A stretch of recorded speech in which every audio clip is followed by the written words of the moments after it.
Hello, sir. Good afternoon po. Thank you, sir. Approve na po sa inyo lahat, mga kaibigan. Ako si Eloy Fuentes at muli inaanyayahan ko po kayong samahan nyo kami at tulungan kaming tulungan kayo. Sama-sama nating tuklasin ang mga palatuntunan, programa at proyekto ng pamahalaan, maging ng pribadong sektor at asosasyon na sadya po naman ginawa para sa ating kapakinabangan. Ibahagi rin ang inyong reaksyon at suggestion sa ating email at fanpage na naka-flash po ngayon sa inyong mga screen. Makilahok na kaibigan dahil ito ay programang para sa inyo. Dito walang alinlangan dahil dito ituturo namin ang pamamaraan.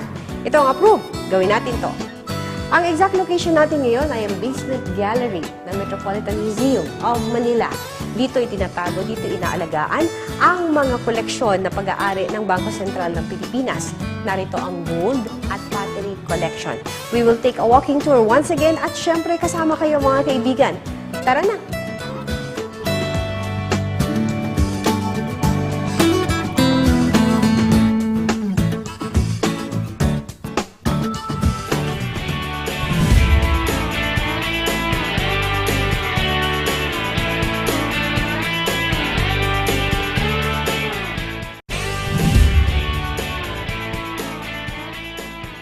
Welcome back dito sa Metropolitan Museum of Manila. O diba, because of this button, nakiki-welcome na rin ako dito. Pero meron pa isang mag-welcome sa atin dito, which is, who is the museum director. Please help me in welcoming Miss Sandra Palomar Kwan. Miss Sandra, how are you? I'm doing well. I hope you are also. I am. I'm doing great. I love your museum.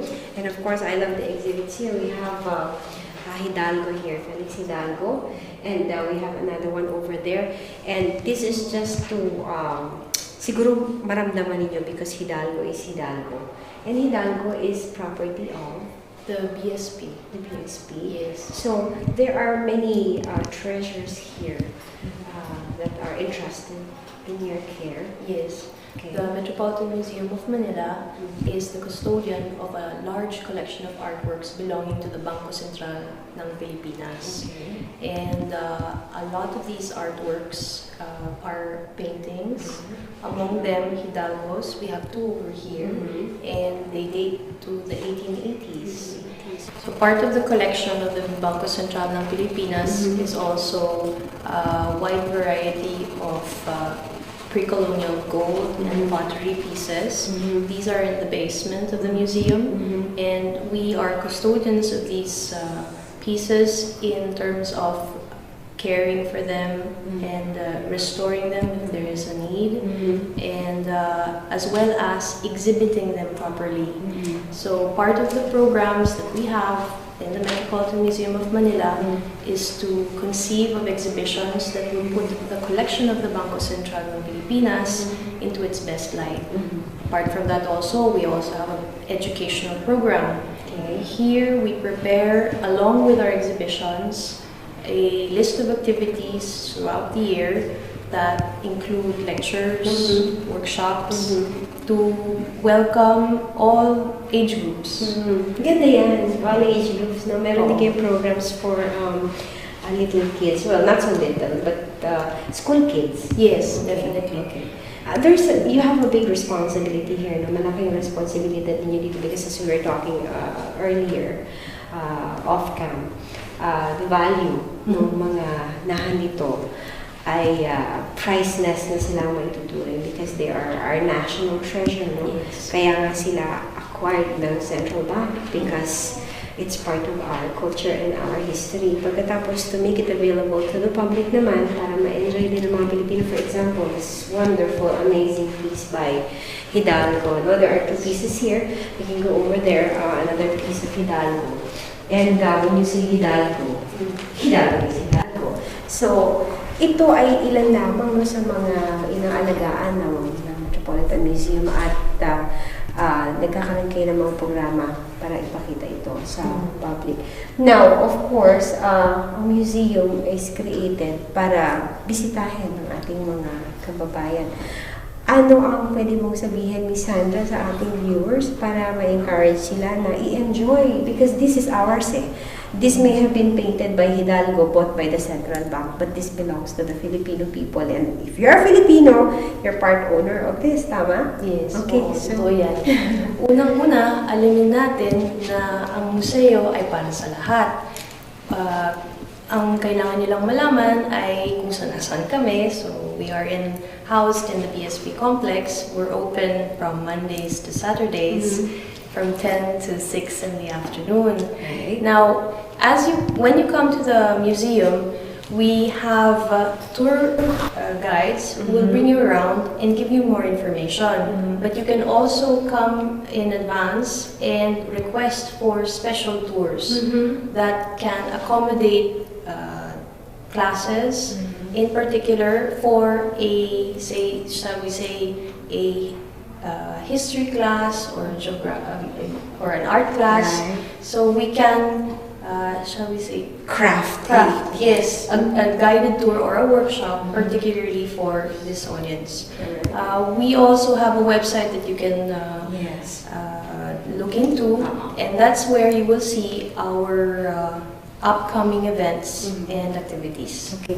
At yan na i-flash natin sa inyong screens, mga kaibigan, ano, the contact details ng Metropolitan Museum of Manila, pati na yung mga tawag dito, open hours ninyo. And may I say, I've taken many tours of museums. Ang tour guide at saka tour ng Metropolitan ay medyo kakaiba kasi yung ina-exhibit nila ay kakaiba doon sa usual na nakasanayan na natin na museum pieces. Ano.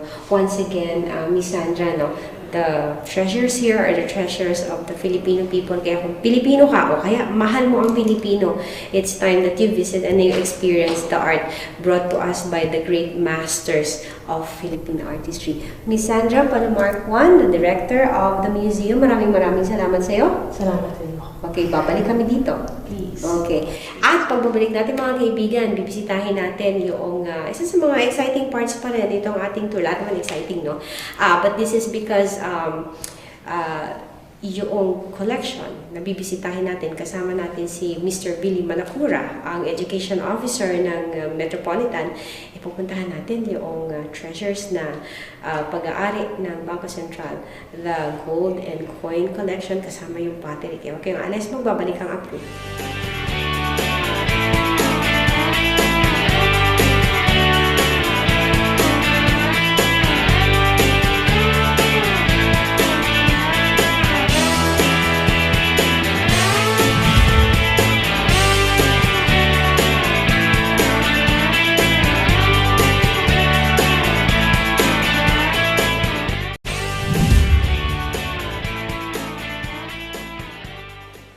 Pambansang yaman o national treasure procured or acquired by the Bangko Sentral of the Philippines para sa Filipino people.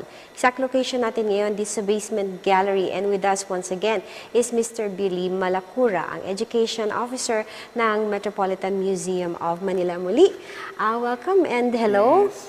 Welcome. Welcome naman sa basement galleries ng Metropolitan Museum, at dito naman ay pinangangalagaan natin ang yaman ng ating bayan at katampok-tampok dito ang pre-colonial gold. Right. At dito, no, let's start with this table or with this cabinet. Nandito, sabi ko kanina, you learn something new every day, and today I Yes. learned a new word kasi itong area na to is the sash. No? Yes. Ibig sabihin, ito yung nakalagay dito or Yes, sa sash base. and belts. And belts, okay. At ang Tagalog ng sash ay Candid. kandit. Meron pala siyang katapat sa Tagalog. So itong belts na to at saka kandit, no, tsaka sash ay isinuot ng mga tinatawag nating royalty. Yan ang actually misnomer, no? Kasi nga, dahil ginto, Right. at sa ating interpretasyon, nakapagsusuot lamang ng mga ganito ka-dami o kabigat na ginto ay mga maharlika. Pero may mga mananaliksik na Pilipino na nagsasabi na sa unang tingin, maaaring sabihin nga na ito'y sinuot lamang ng mga elite or maharlika, pero lumalabas din na maging ang mga middle class or timawa at maging ang mga alipin ay nakapagsuot din ng ginto Okay. bago pa dumating ang mga Kastila. Tatandaan din natin na sagana ang ating kapuluan mula Luzon, Visayas at Mindanao sa ginto. At nakapagtataka at maaari ikagulat ng marami din na maging hanggang ngayon, Aha. no, tayo ay mayaman pa rin sa gold resources. No? Right, right. At dahil dyan, hindi lamang dahil sa availability, kaya maraming suot ang naginto ang mga Pilipino. No? Makikita sa exhibition na ito na mula sa gamit pang araw-araw hanggang sa mga gamit sa mga ritual. Special na okasyon. Yes, mga special na okasyon ay nakadisplay para ipaalala sa atin ang bahagi ng ating nakaraan, ng lumipas, kasaysayan. Alright, okay. Dito naman sa area na to, ang mga Pilipino ay likas na madekorasyon sa sarili, Yes. no? At ito ay both sa lalaki at sa babae. Babae, yes. Oo. Pagkatapos ang gold ay naging integral part ng pagdedekorasyon sa sarili. For example, ito, what are these? Ito yung mga palamuti, no? Parang layers and layers ng mga bands na inalagay sa binti, sa Okay, hita. No? alright. Yung pag-ornament talaga ng katawan ay likas, gaya nga nabanggit ninyo. At mababasa yan sa mga sinulat ng mga Kastila nang sila yung unang tumapak sa ating lupain. Magkakahalo, no? Maraming nagsulat na ang mga Pilipino, bagamat wala halos na suot, maraming Many ginto. ornaments, yes. At sa ilang lugar din naman, may mga pangkat katutubo din na ang kanilang mga katawan ay napapalamutian ng tattoo. Right. At ito'y bahagi din ng pag-ornament at pagpapalamuti. No? Okay. At speaking of palamuti, hindi lang yung katawan, pati clothing, no? Meron Yes, din tayo oo. dito na itinatahi sa pieces of applique. clothing. Yeah, applique. Okay. Yes. Meron maninipis na sheets ng gold pa rin. Yes. Okay. And this one naman is may- parang tassels din, Oo, no? may parang sa collar.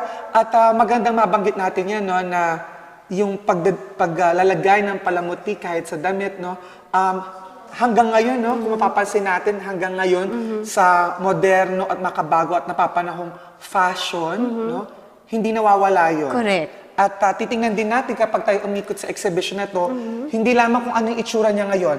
Tingnan din natin paano ba ito ginawa ng mga katutubong Right. Pilipino. I love that point kasi meron siyang styles, no? Makita natin how intricate and how creative, Yes. no? Yung pagkakagawa. Considering na nung mga panahon na yon, limited ang tools. Walang makina. Walang makina, talagang kamay ang gagamitin mo. Mano-mano. Pero artistic talaga even with the necklaces, no? Yung design niya. Yes. Pwede mong ihilera doon sa mga design now. Ngayon, classic. Yeah, no? classic. Pwedeng suotin hanggang ngayon. Right. At mapapansin din natin, no, na ang pinag-uugutan ng kanilang inspirasyon ay kalikasan. Kalikasan. Marami dito ang nasa shape ng hayop.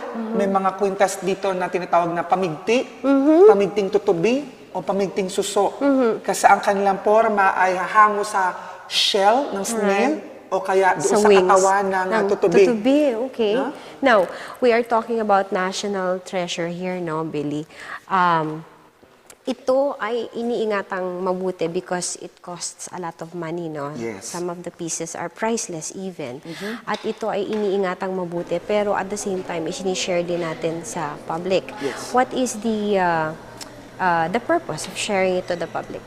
Okay. Isang malaking bahagi ng bakit pinapahalagahan ang collection ito, tatandaan natin na ito'y pre-colonial pieces. Okay. So, sa Matanda tansya, pa sa lolo ng lolo ng lolo natin. Okay. Sa tansya ng maraming mga mananaliksik, ito'y naglalaro from 9th to 14th century. Okay. Bago pa dumating ang mga Kastila, ito na ang suot-suot ng ating mga ninuno. At dahil nga ito'y bahagi ng isang malayong nakaraan, at dumating din naman sa ilang punto kung saan dahil sa mga gamit na ito, napatunayan natin na bago pa dumating ang mga banyaga, isang thriving civilization Correct. na ang ating kapuluan. Okay. So, we didn't owe our Yes. civilization dun sa mga conquerors, kundi we have had our own identity Yes. from the very beginning. And speaking of identity, no, bago yung gold, kasi merong mga pieces na due to necessity ay kinraft ng ating mga ninuno. Ito yung pottery. May pottery collection din. Lipat Yes. tayo dun sa kabila. Tara! Okay. Dito tayo ngayon sa pottery section ng basement gallery ng Metropolitan Museum of Manila. Of course, kasama pa rin natin si Sir Billy Malacura, ang education officer ng museum na ito.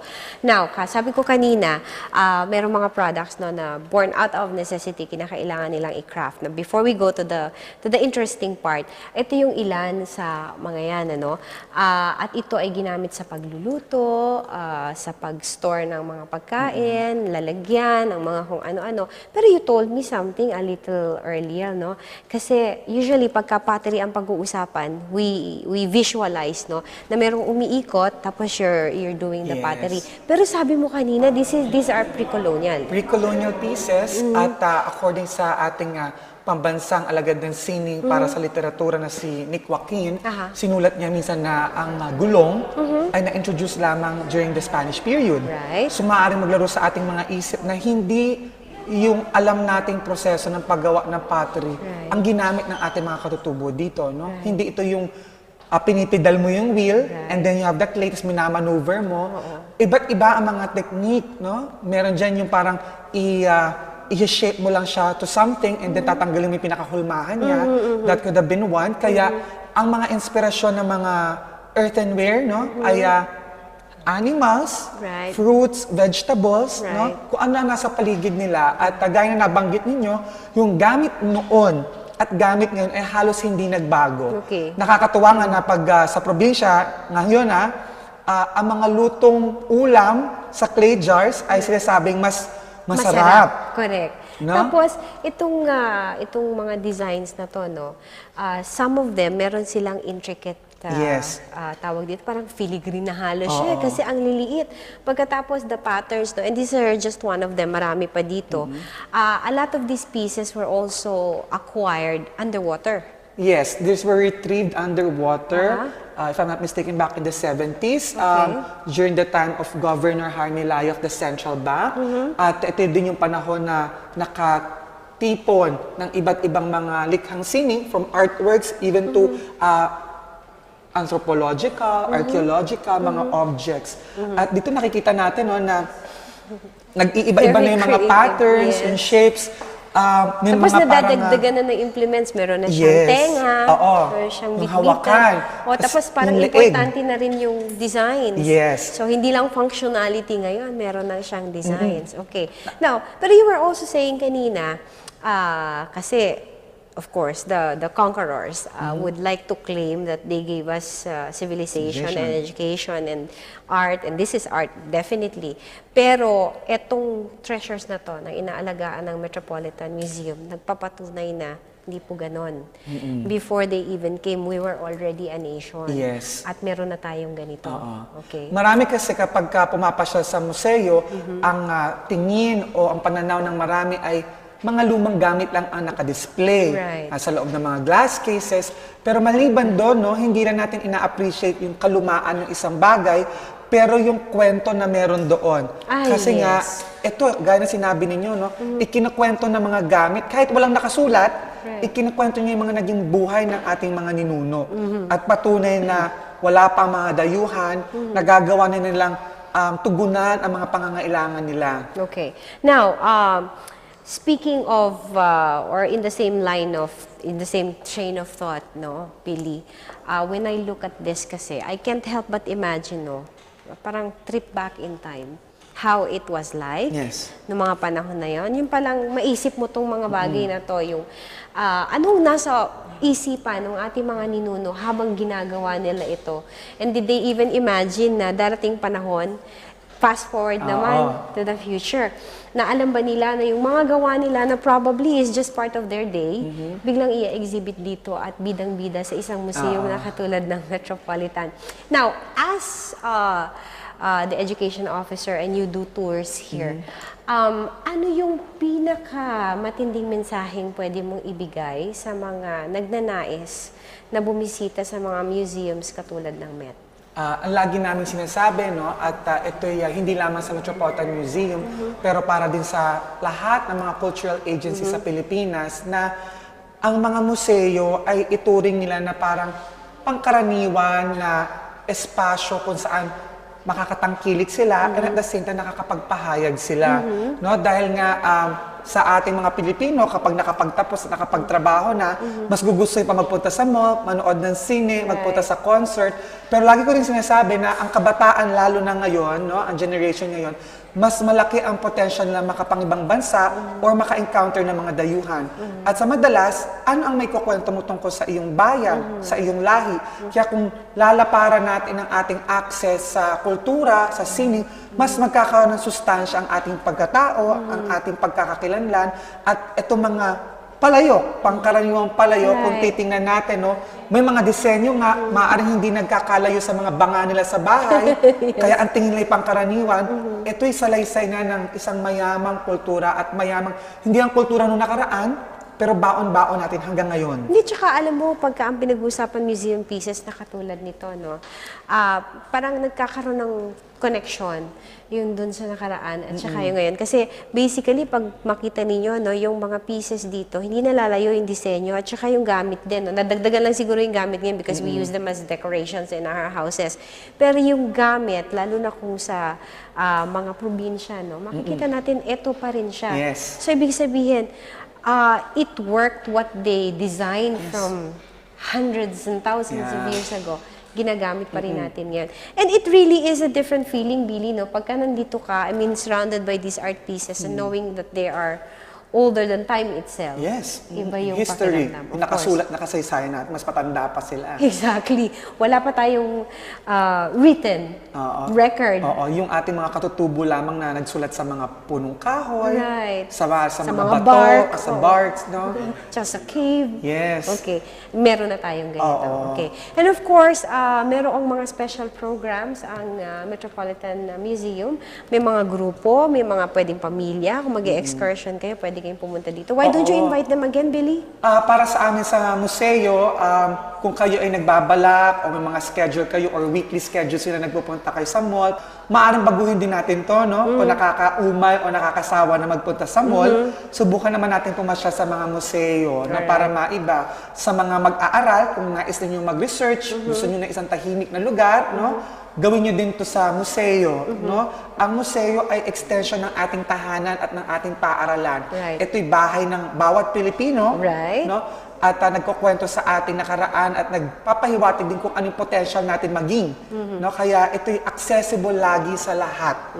Yun. Very well said, Mr. Billy Malacura, ang Education Officer ng Metropolitan Museum of Manila. Art for all. Kaya lahat tayo welcome dito at makipag-ugnayan sa kanilang opisina if you have in mind special deals or special gusto niyo i-custom made ang tour sa inyo. Remember, this is for the Filipino people. Now we're going to take a look at the other pieces. We'll be right back.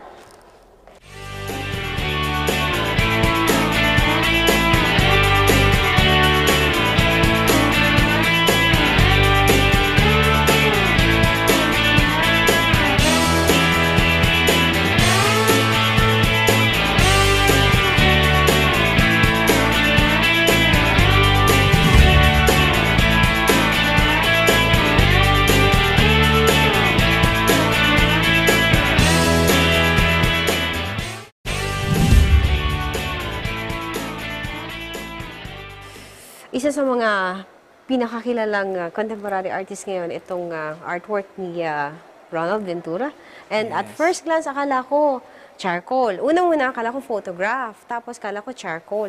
And he's really very good with anatomy. Yes. Okay. Now, dahil bata siya, dahil contemporary, Billy, baka gusto mo imbitahan yung ating mga kabataan, ibis na mag-malling, mag-theme park, kung ano-ano yung gawin nila. Oo nga. Baka gusto kayong bisitahin dito sa Metropolitan Museum. Lagi ko nga sinasabi sa mga batang bisita ng museo na maaaring masabing may sakit ang mga Pilipino dahil sinasabi ng marami na hindi tayo museum going public. Pero naniniwala ko, I'm very optimistic, no, na pakitaan mo ng isang pagkakataon na makapagpahayag o mag-appreciate ang mga bata, marami silang pwedeng ma-develop, no? Kaya para sa maraming kabataan na sa tingin nila ay merong artist sa loob nila na gusto nilang ilabas, ipahayag, no? Feel free and you're most welcome to visit the Metropolitan Museum of Manila at tangkilikin nga ang sariling atin, no?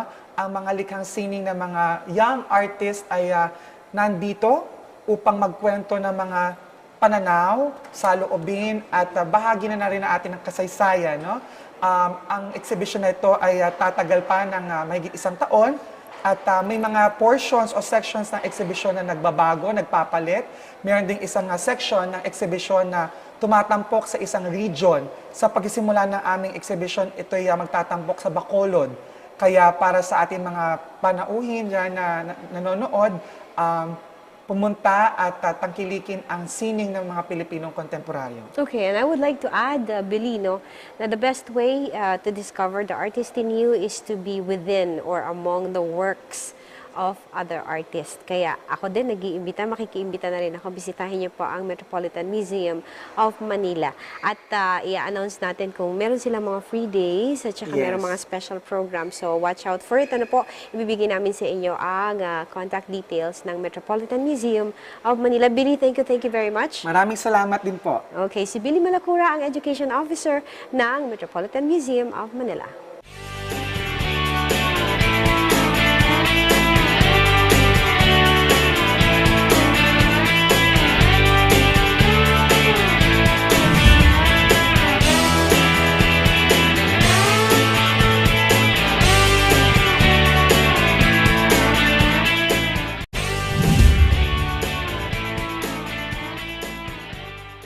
Ang art o sining ay bahagi ng ating buhay. Ito ang isa sa nagbibigay ng kulay at direksyon sa ating pamumuhay. Kaya ang mga establishmentong katulad ng Metropolitan Museum of Manila ay narito para ipagkaloob sa inyo ang opportunity na makashare at ma-experience ang iba't ibang klase ng art, pati na ang mga treasures ng ating bansa. Kaya tara na, bisita na! Approve na 30 minutes kasama kayo. Tandaan, ito ay programang para sa inyo. Tuwing Martes at Huwebes, alas 5:30 ng hapon, kami po ay inyong makakasama at your service. Ako si Elaine Fuentes at ito ang Approve. Gawin natin to.